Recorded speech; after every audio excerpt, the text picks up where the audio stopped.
그 히브리서를 할 거예요. 이제 히브리서만 내 하면 지루하니까 이제 그 한 장씩 이렇게 할 거예요. 자, 히브리서는 그 일종의 복음서라고 해요. 복음서. 그래서 히브리서는 이제 사복음 다음이니까 그래서 오복음서라고도 합니다.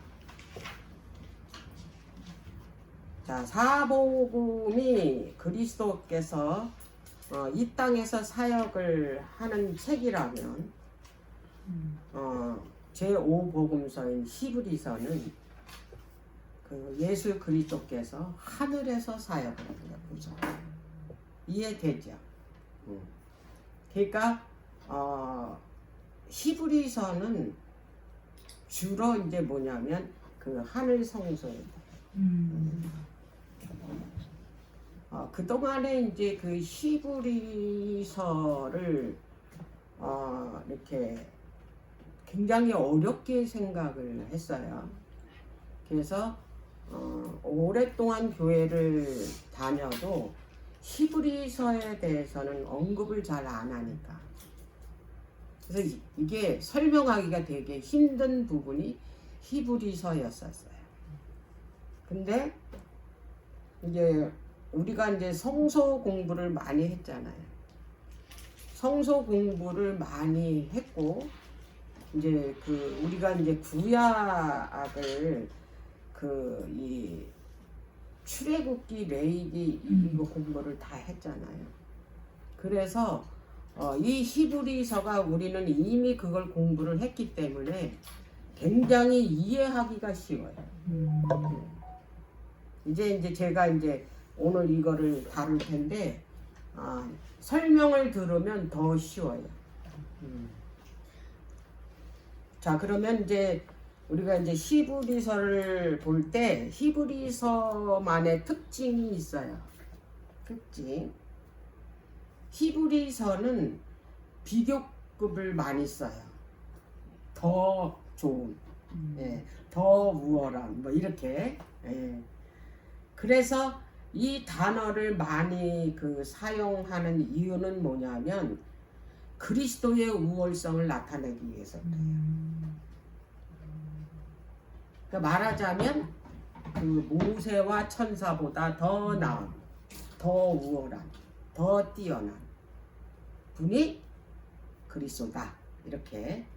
그리고 그 옛날에 그 아론이 대제사장이었잖아요.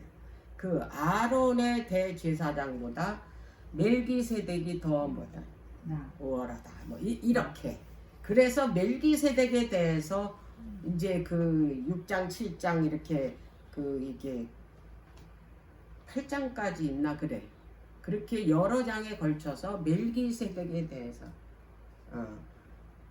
예수님은 아론의 반차를 타고 온 제사장이 아니고 멜기세덱의 반차를 타고 온 대제사장이다. 이렇게 이제 그렇게 이제 기록이 됐고, 그 다음에 이제 특징이 또 뭐냐면 그 히브리서는 구원론에 관해서 특히 이제 기독론, 그 다음에 그 믿음을 굉장히 강조를 했어요.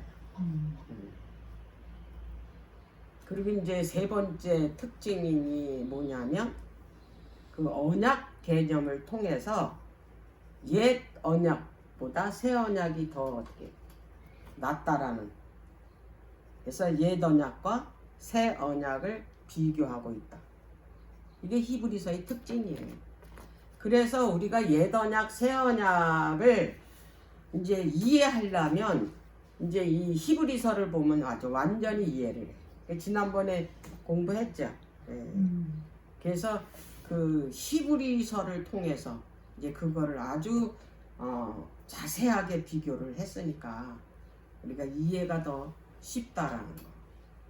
그 다음에 이제 히브리서의 주요 사상이 있는데 그 히브리 전체 주제가 그 그리스도 안에서 나타난 하나님의 계시가 율법을 통해서 온 계시보다 더 뛰어나더라. 그게 히브리서의 전체 주제예요.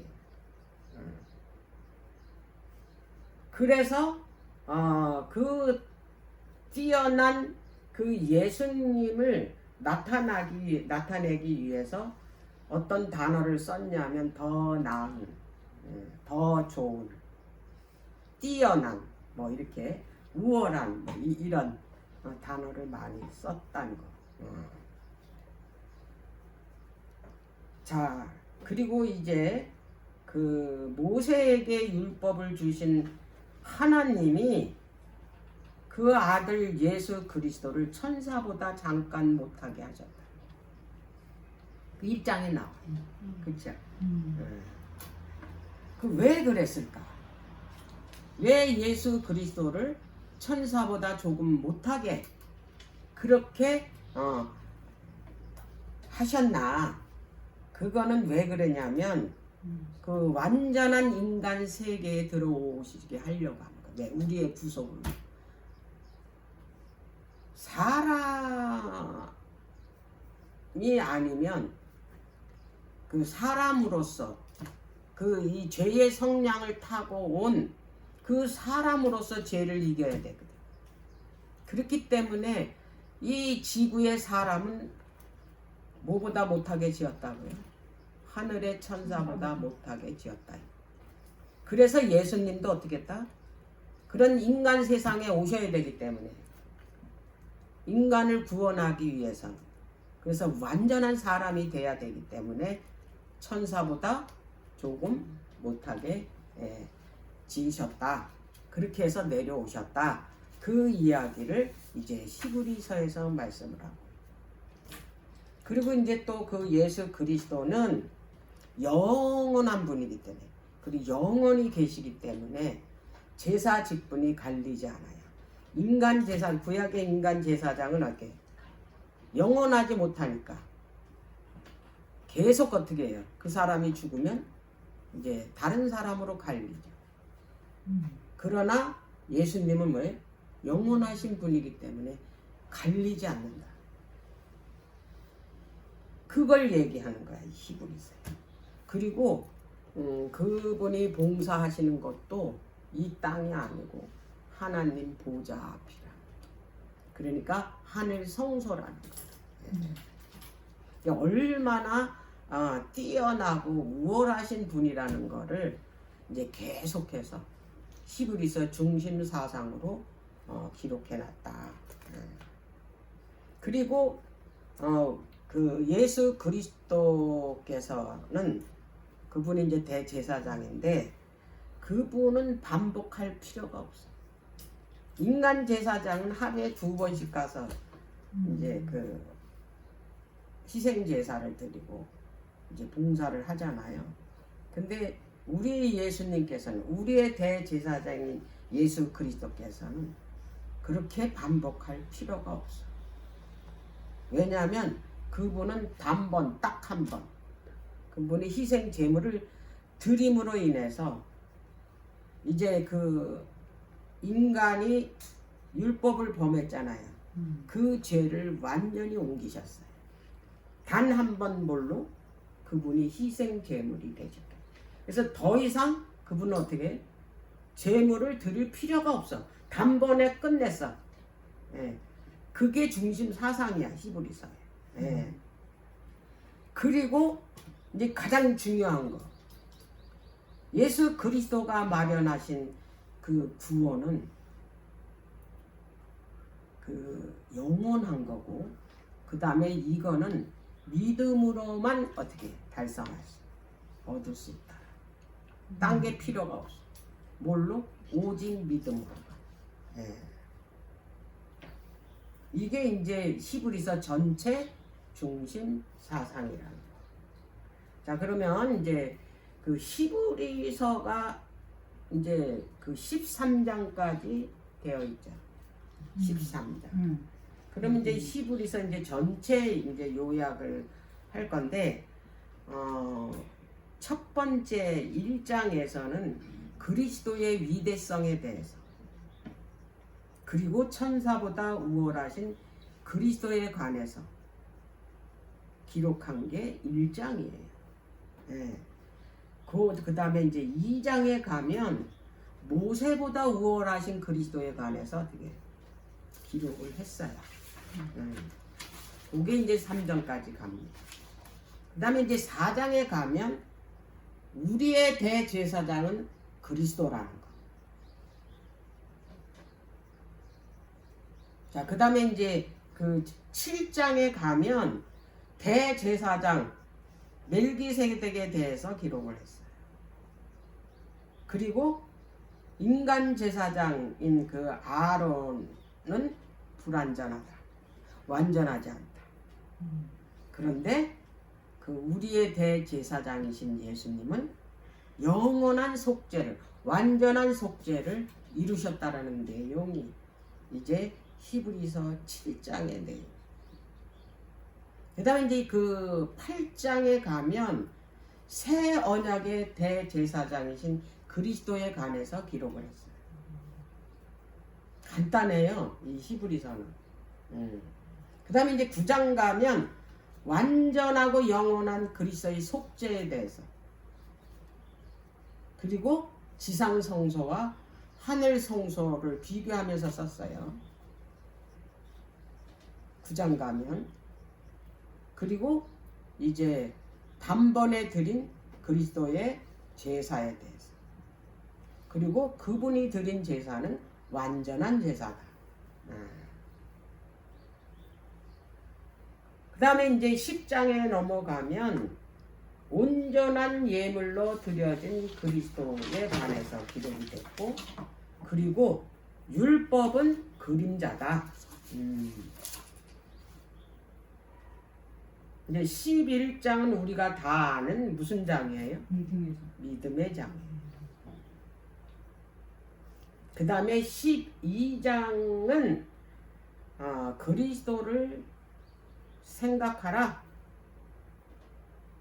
소망에 관해서 이제 기록을 했고, 그 다음에 이제 13장 마지막에는 그 하나님을 기뻐하는 제사인데, 그 첫 절에 보면 형제를 사랑하라는 말이 나와요. 그래서 그 이 사랑에 대해서 기록한 게 계시록 히브리서 13장의 내용. 그래서 11장, 12장, 13장은 11장은 믿음이고 12장은 소망에 관한 거고 13장은 사랑에 관해서 기록했다. 그래서 믿음, 소망, 사랑 이렇게. 자, 그렇다면 이제 이 히브리서는 그 책 이름하고 똑같이 그 히브리인에게 보낸 편지예요. 근데 그 히브리인이 이제 유대인인데, 그 유대인이 그냥 유대인들한테 보낸 편지가 아니고 기독교로 개종한 그 이 유대인들한테 이제 편지를 썼고, 전체적인 거는 전체 그리스도인들한테 쓴 거예요.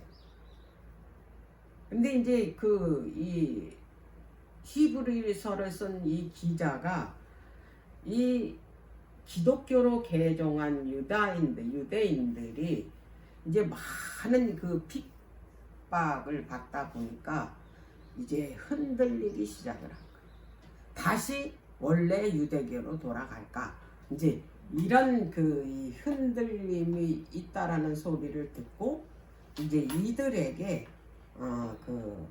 그들의 믿음을 굳건하게 하는, 그래서 이제 그 새 언약이신 예수 그리스도가 얼마나 더 좋은지, 그 유대계에서 믿는 가르치는 그 진리보다 얼마나 더 우월한지를 계속해서 비교하면서 편지를 쓰는데 그게 이게 히브리서예요. 자, 그러면 이제 우리가 이제 이게 히브리인은 도대체 왜 히브리인이라고 이름을 붙였나? 원래 이스라엘 민족의 다른 이름이 히브리인이에요. 근데 성경에 보면 히브리인이 나오고 이스라엘인이 나오고 그 다음에 유대인이 나와요. 세 가지가. 그죠? 예. 근데 이걸 다 알아야 된다. 왜 그 이름이 붙여졌는지. 우리가 성경을 보면 그냥 아무 생각 없이 있지만 그래도 이게 뭔가 이게 이제 히브리인이라고 이렇게 나오면 이게 왜 히브리인이라고 이게 붙였을까? 근데 그럼 우리는 이스라엘은 이제 야곱을 통해서 이제 이름을 그 12아들을 통해서 이스라엘 나라가 세워졌으니까 알지만 그 히브리인이라는 거는 우리가 이제 그동안 이해를 잘 못했는데 오늘 이제 히브리서를 공부하면서 이제 정확하게 알죠.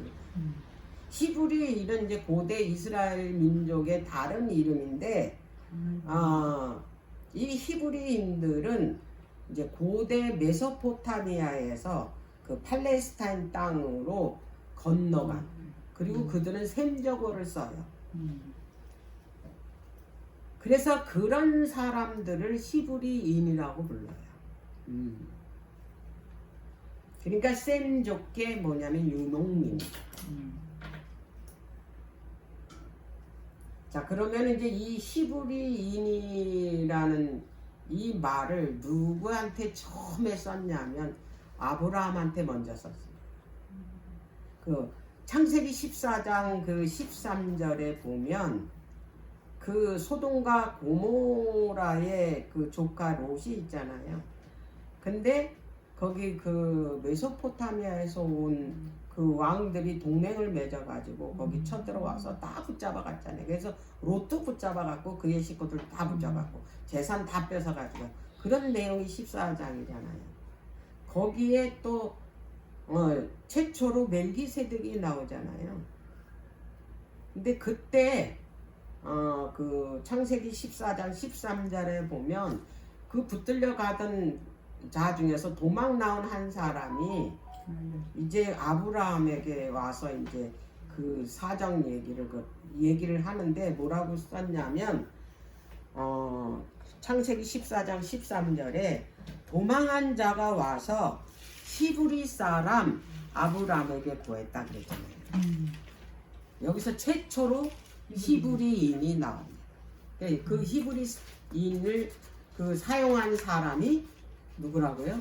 아브라함. 네. 그러면 이제 이 히브리라는 이제 뜻을 알아야 되는데 이 히브리 뜻은 뭐냐면 강이나 개천 등 흐르는 물을 건너다라는 뜻이에요. 그리고 건넘이라는 뜻이에요. 히브리라는 말의 뜻이. 그럼 히브리인은 뭐예요? 강을 건너온 사람이겠지. 그래서 아브라함에게 왜 히브리인이라고 그 묘사된 이유가 있어요. 아브라함이 어디서 왔습니까? 최초로 갈대아우르 메소포타미아잖아요. 거기 유브라데스 강을 건넜어요. 그래서 히브리인이라고 말합니다. 거기서 최초로 유래된 거예요. 히브리. 강을 건너온 사람. 그래서 그 아브라함의 그 이 후손들이 이제 그 후에 보면 이 민족들이 이동 경로를 보면 알아요. 출애굽 때 어디를 건넜습니까? 홍해를 건너. 그 다음에 이제 그 모세가 이 백성들을 홍해를 건너서 이제 가나안으로 인도를 하잖아요. 그래서 가나안 들어가기 전에 뭘 건넜습니까? 요단강을 건너. 그래서 히브리예요. 그래서 그 의미가 있는 유브라데스 강을 건너서 홍해를 건너서 어디 목적지인 가나안으로 건너. 자, 우리도 유브라데스 강을 건넜죠. 그 다음에 또 뭘 건넜어요? 홍해를 또 건넜습니다.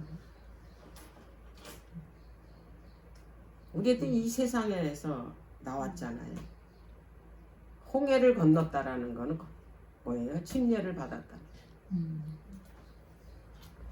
그리고 이제 마지막으로 이제 건널 게 요단강. 요단강 건너면 어디예요? 가나안. 그런 의미가 이 그 히브리 인에 들어있다라는 거. 예. 그걸 아시면 됩니다. 이제 그 다음에 이제 이스라엘인은 그 하나님의 군사라는 뜻이에요. 이건 처음에 그 창세기 32장 28절에 하나님과 겨루어 어떻게 했어요? 이겼다라는 그 뜻으로 이스라엘이라는 이름을 바꿔줬잖아요. 야곱에게. 그래서 이 이스라엘은 야곱과 관련해서 붙여진 이름이에요.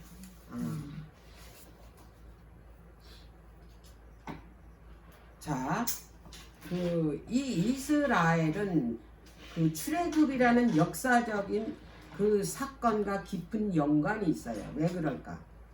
출애굽해서 모세가 이 백성들을 어디로 인도를 했습니까? 광야에서 시내산으로 인도해가지고 거기서 뭐 했습니까? 언약을 맺었어요. 하나님이 그들에게 뭘 주면서 율법을 주면서 이제 언약을 맺고 그들에게 뭐 했습니까? 이제 국가가 이제 형성이 된 거예요. 그 이스라엘이라는 뭐가 탄생이 된 거예요? 예, 국가가 탄생이 된 거예요. 그 다음에 이제 그 솔로몬이 죽은 다음에 이 이스라엘이 이제 그 남과 북으로 나뉘어집니다. 그래서 남쪽은 남방 유다고 북쪽은 북방 이스라엘로 이렇게 나누게 됩니다. 그런데 이 북방 이스라엘이 BC 722년에 그 아수르에게 완전히 멸망해서 없어집니다. 뭐만 남았어요? 남방 유다만 남았어요. 그래서 북왕국 이스라엘 역사는 이제 끝났어요. 이스라엘은 이름은 이제 이렇게 사라졌어요. 자, 그런데 이 이스라엘인이라는 이 뜻은 뭐냐면 그 이스라엘 지파 12지파에 속한 자라는 뜻이에요. 이스라엘인. 이스라엘이 뭘로 이루어진 국가예요? 12지파로 이루어진 나라가 이스라엘이니까 이 12지파 속에 속한 자가 이스라엘 사람이야. 거기에 속하지 않은 사람이 이스라엘 사람이라고 안 그래.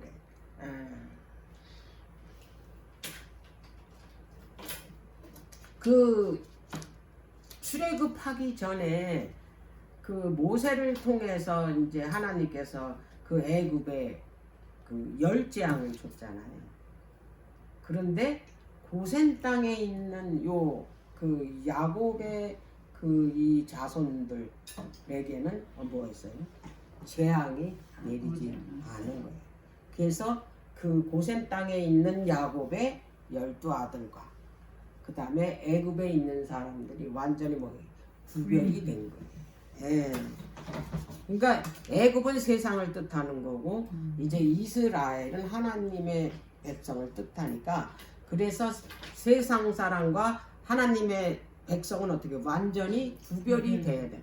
그래서 그들과 구별이 안 되면은 그거는 더 이상 하나님의 백성이 아니라는 거예요.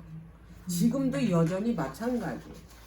우리가 세상과 완전히 구별돼야 되는데 저 사람이 하나님의 백성인지 아니면 세상 사람인지 구분이 안 되면 있잖아요. 그건 더 이상 하나님의 백성이 아니라는 거예요. 자, 그렇다면 이제 유대인은 이제 그 뭔가 유대 사람은 유대인이라는 말은 아까도 말했지만 솔로몬이 죽은 이후에 그 북이스라엘과 남방 유다의 뿌리를 두고 있어요. 그런데 이제 그 북방 이스라엘은 이제 그 완전히 망했고 누구만 남았어요? 남방 유다 민족만 남았다. 그래서 이 유대인은 그 유다 사람, 유다 검이라는 뜻이에요. 예. 그래서 이 유대인은 언제서부터 불려지기 시작했냐면 이제 그 포로 붙잡아 가기 전과 포로 붙잡혀 간 후로 불려진 게 유대인이에요. 예, 그때부터. 예. 이게 이제 그 히브리서 제가 이제 개요를 한 거예요. 이제 개관을 했는데 이제 1장을 이제 오늘은 이제 하도록 할게요. 자, 히브리서 1장을 보도록. 자, 1장은 그 복음 시대를 새 언약 시대라고 합니다. 복음 시대와 율법 시대. 율법 시대는 옛 언약 시대죠. 그러니까 새 언약 시대와 그 옛 언약 시대를 비교하는 내용이 1장에서 나옵니다. 그리고 그 율법보다 뛰어난 그 복음 새 언약의 탁월성을 진술하는 게 1장의 전체적인 내용. 그러니까 율법보다 뛰어난 그게 누구예요? 예수 그리스도다 이 말이에요. 예. 그런데 이제 여기 그 이거를 어떻게 이제 말씀하시는지 이제 볼게요. 1장 1절. 옛적의 선지자들로 여러 부분과 여러 모양으로 우리 조상들에게 말씀하신 하나님이 그랬어요. 그러니까 하나님께서 그 말씀을 전달하는 이 방식과 모양이 그 구약 시대와 신약 시대하고 다르다. 이제 구약 시대는 선지자들을 통해서 여러 부분과 여러 모양으로 어떻게 했어요? 말씀하셨다 이렇게 여기 기록이 된 거예요. 자, 그러면 그 구약에는 이제 그 이스라엘이 족장 시대가 있었죠. 그 아브라함 때서부터. 그러면 그 족장들에게 하나님께서 직접 나타나셔서 전달을 하자, 계시를. 직접 나타나시기도 하고 또 불로도 임하기도 하고 그 다음에 음성으로 이제 들려주기도 하고 그 다음에 꿈으로도 환상으로도 이렇게 그 하나님의 계시를 전달하기도 했어요. 그 모세 시대 율법 그 모세 시대는 율법 시대잖아요. 그리고 이제 그 모세 그 시대를 지나면 이제 선지자 시대로 이제 그 돌입을 하잖아요. 근데 각 그 시대마다 다 모양이 다르게, 방법도 다르게. 그래서 선지자들을 통해서 계시를 줄 때는 선지자들을 직접 행동을 통해서도 어떻게 해요? 계시를 이제 보여주기도 하고, 그 다음에 이제 그 하나님께서 직접 어떻게 했냐면 그 이 음성으로 이렇게 들려주기도 하고, 아니면 그 모세 때 그 대제사장 복에 그 우림과 둠밈이 있었잖아요. 판결패 안에. 그 우림과 둠밈으로도 보여줘요. 이제 그 허락하는 거는 오른쪽 보석에서. 이게 그 반대하고 허락지 않는다라는 건 왼쪽 보석에서. 이제 그렇게 나타내기도 하고. 이렇게 하나님의 계시가 전달된다라는 거를 지금 1절에서 얘기하는 거예요. 이거를. 자, 그러면 마지막 시대는 그럼 어떻게 하나님의 계시가 전달됐을까? 응? 여기 보니까 2절에 보니까 이 모든 날 마지막에, 이건 이제 마지막 시대라는 얘기예요. 아들로 우리에게 말씀하셨다 그랬잖아요. 그게 더 좋습니까? 이걸 얘기하는 거예요. 지금 이 히브리서 기자가 옛날에는 다 그런 식으로 시대마다 다 이렇게 했는데 마지막 시대에는 하나님의 아들이 직접 어떻게 한다? 말씀하신다. 그래서 어떻게 써요? 자, 구약 시대가 이제 끝나고 메시아가 오셨잖아요. 그러니까 이제 그 마지막 시대는 구약 시대가 끝나면서 이제 예수 그리스도가 오셨죠. 그러면서 새 시대가 열립니다. 말하자면 그리스도의 초림에서부터 재림 때까지 전 기간을 마지막 시대라. 그래서 사복음 시대에도 마지막 때라 그랬잖아요.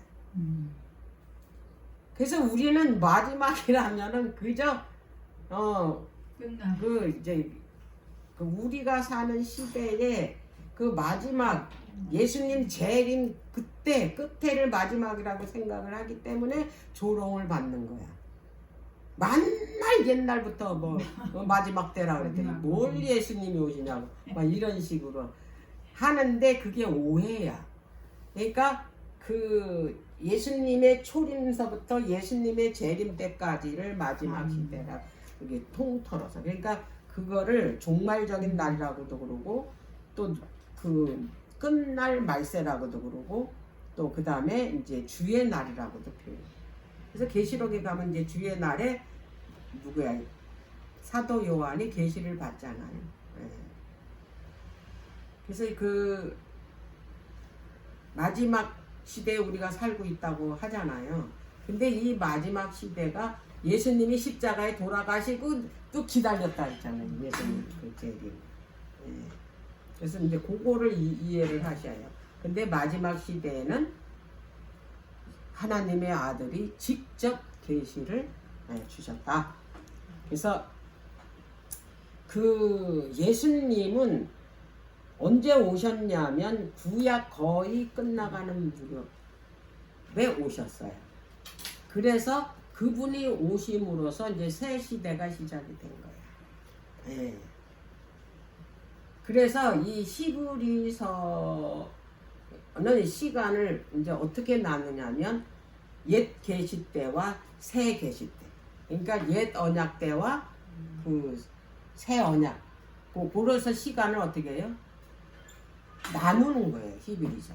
그래서 계속 옛 계시, 옛 언약, 첫 번째 언약, 두 번째 언약 이렇게 나누는 거예요.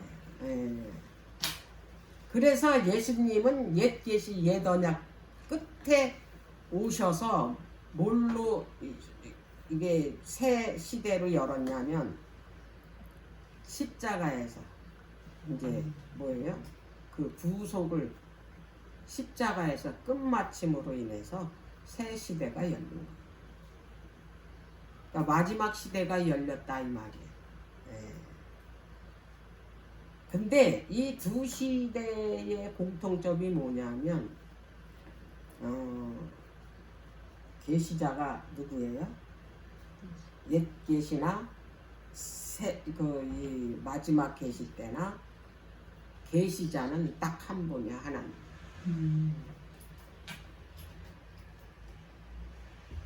자, 그런 의미에서 우리는 지금 어느 시대에 살고 있냐면 그리스도를 통해서 뭐예요? 그분을 통해서 계시를 주어졌는데 지금 우리는 그게 거의 다 성취돼 가고 있는 시대에 살고 있기 때문에 구약의 성도들보다 훨씬 뭐예요? 위대하고 행복하다는 거의 다 어떻게 하나님의 아들인 예수 그리스도를 통해서 우리가 계시를 지금 그 받잖아요. 그걸 주어졌으니까. 그래서 우리는 그것도 뭐예요? 거의 다 지금 성취돼 가고 있는 상태야. 그래서 마지막 책인 그 계시록이 그 누구의 계시냐면 예수 그리스도의 계시라고 분명히 말했잖아. 사도 요한의 계시가 받은 계시가 아니에요. 그렇지. 누가 받았어요? 예수 그리스도께서 이 예수 그리스도의 계시라고 그랬는데 그걸 받아서 쓴 사람이 사도 요한이에요. 근데 이 계시록이 지금 거의 지금 끝마쳐가는 시대에 우리가 살고 있잖아. 다 지금 성취되고 있잖아요. 지금 뭐만 남았냐면 그 계시록 13장에 짐승의 표 내리면은 바로 7장이 내리고 그 다음에 이제 뭐 예수님이 재림이 끝나는 그 마지막 끝 무렵에 우리가 서 있다 이 말이에요. 그러니까 굉장히 중요한 시대에 우리가 살고 있다라는 거예요. 마지막 주자가 가장 위대한 거예요. 예. 자, 그러면 이제 그 히브리서 이제 1장 4절 5절 될게요. 이제 비교가 나옵니다. 이제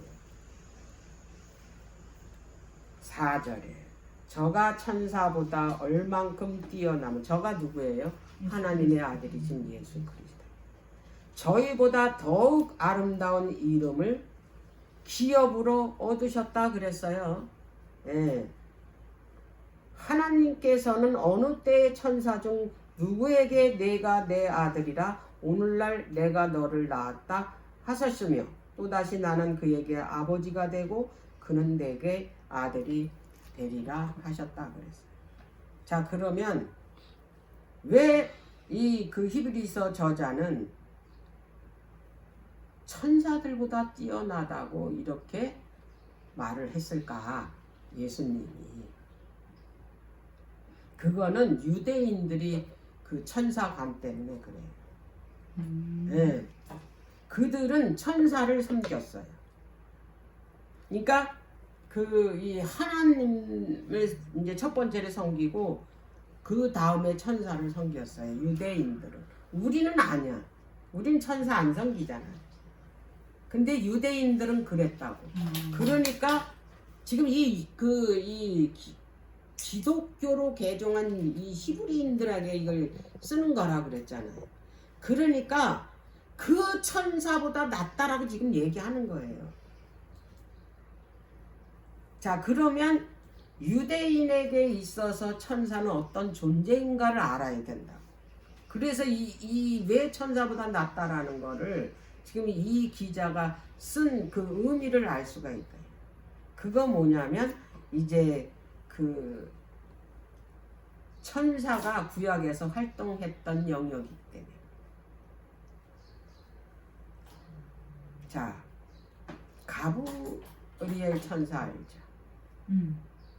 다니엘이 2300주야 그 성소가 이제 다니엘서 8장 14절에 2300주야까지니 그때야 성소가 정결해지리라는 그 계시를 받고 기절했거든요.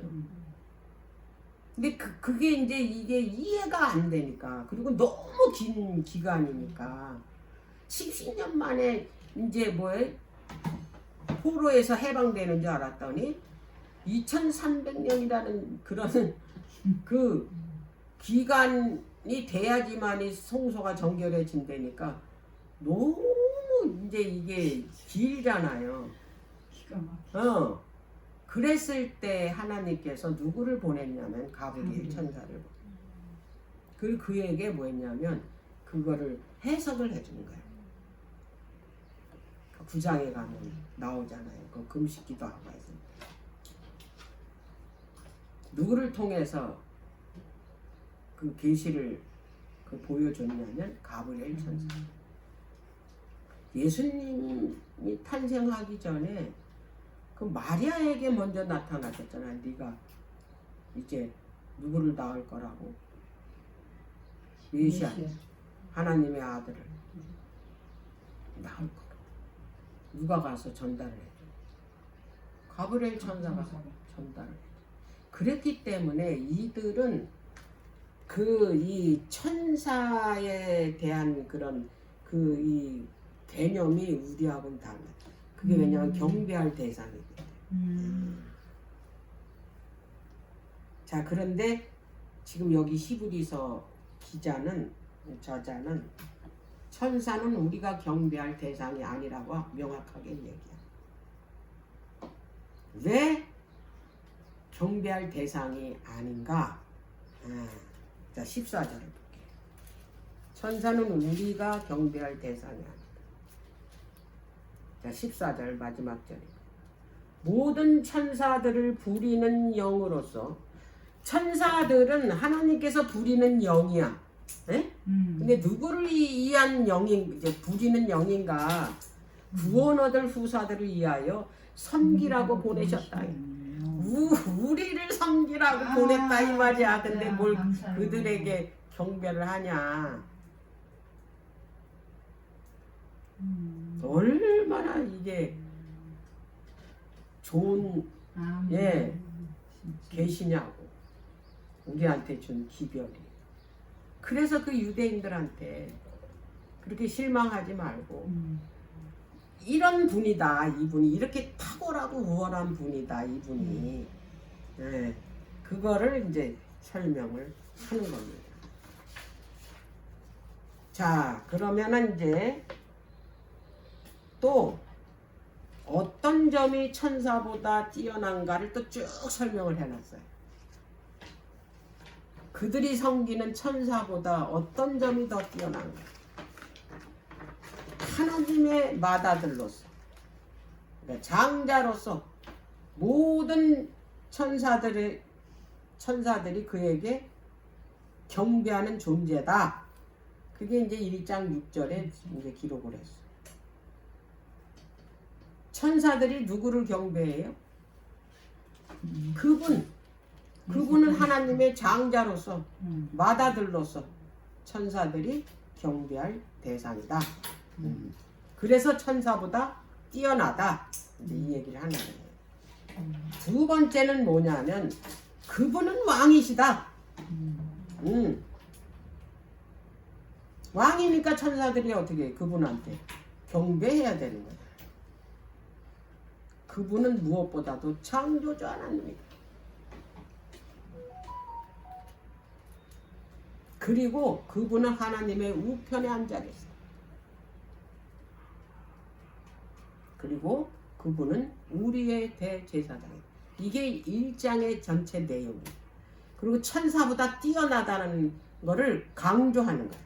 이런 분이라는 거. 예. 자, 그러면 이제 우리가 꼭 알아야 되는 게 뭐냐면, 이 구약에 있어서 장자 개념을 정확하게 알아야 돼요. 장자 개념. 예수 그리스도가 우리의 맏형님이 되잖아. 그죠? 예. 자, 그러면은 이 그 구약의 그 장자 개념은, 우리는 첫 번째 난 자식이 장자잖아. 근데 성경의 장자 개념은 첫 번째 난 자가 장자가 아니에요. 그러니까 혈통적으로 따지는 게 아니다 이 말이에요. 예. 장자는 뭘 의미하는지를 알아요.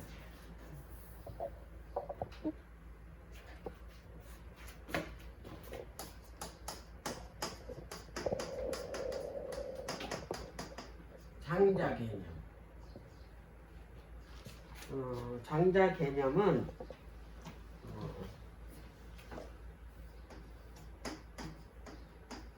명예, 그 다음에 권위,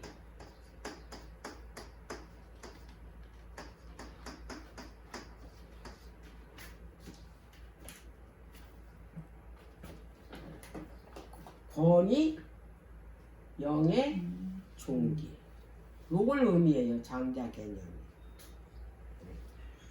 그래서 이제 야곱의 12아들을 보면 르우벤은 첫 번째 낳잖아요. 혈통적으로는 누가 장자예요? 르우벤인데 르우벤은 장자 축복을 못 받았어요. 왜 못 받았어요? 왜? 아버지 첩을 뭐예요? 범했잖아요. 자, 그러면 이제 누가 장자로 뽑혔습니까? 세우셨습니까? 요셉이잖아요. 그 역대하 3장 절에 보면 요셉이 그 이 기업의 2배를 받았잖아요. 그 장자 권리는 기업을 2 몫으로 받는다. 그 다음에 제사장이 된다. 세 번째는 뭐예요? 메시아의 조상이 된다. 요거거든. 요거 정확하게 아셔야 돼요. 기업을 2배로 받는다. 제사장이 된다. 메시아의 조상이 된다. 요게 장자 권리예요. 장자 권리. 근데 그 기업을 2 몫으로 받은 장자는 요셉입니다. 그래서 그의 2 아들이 받았잖아요. 그 이스라엘의 그 기업을 그 에브라임 지파, 므낫세 지파. 그 누구 아들이에요? 그래서 2 지파가 들어갔잖아. 왜냐면 한 지파당 기업을 받으니까. 그래서 두 몫을 받았어요. 이게 요셉이 받은 걸 영예라 그럽니다. 기업을 2 몫으로 받은. 그 다음에 제사장 직분을 받은 지파는 레위 지파입니다. 그래서 제사장 직분은 권입니다. 권이. 그 다음에 메시아의 조상이 된 지파는 유다 지파입니다. 유다를 통해서 누가 나오십니까? 메시아가 나왔잖아요. 그래서 그 유다가 받은 그 메시아의 조상은 존귀입니다. 존귀. 그래서 예수 그리스도가 저런 개념으로 이 땅에 오셨다라는 거예요. 예. 그래서 예수님은 권위와 영예와 존귀로 이 땅에 오셨다. 그걸 다 가지고 오신 분이 바로 누구다? 예수 그리스도. 왜? 그분은 우리의 뭐니까 장자죠. 그래서 이제 요 히브리서는 이제 오늘은 요걸로 이제 끝낼 거예요. 5분 있었다.